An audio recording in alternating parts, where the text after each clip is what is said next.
बिस्मिल्लाहिर्रहमानिर्रहीम।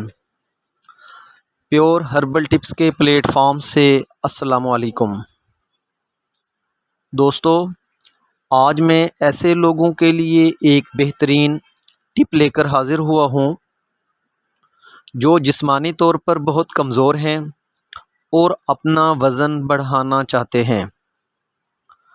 दोस्तों, आज की इस टिप के मुसलसल इस्तेमाल से न सिर्फ़ आपकी जिस्मानी कमज़ोरी दूर होगी बल्कि भूख भी लगेगी और खाया पिया जुज़्व बदन भी बनेगा।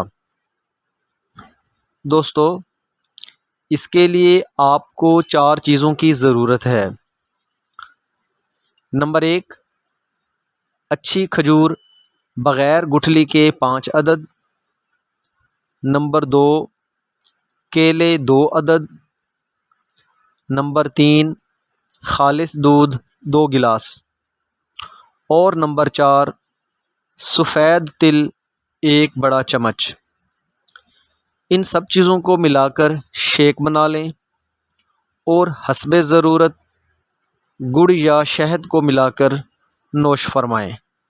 दोस्तों, इस उम्मीद के साथ कि मेरी आज की वीडियो आपको अच्छी लगी होगी, इसको लाइक और शेयर ज़रूर कीजिएगा और मेरे चैनल को सब्सक्राइब करना मत भूलिएगा।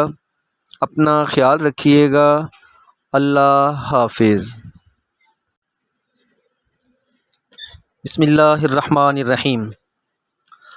प्योर हर्बल टिप्स के प्लेटफॉर्म से अस्सलामुअलैकुम।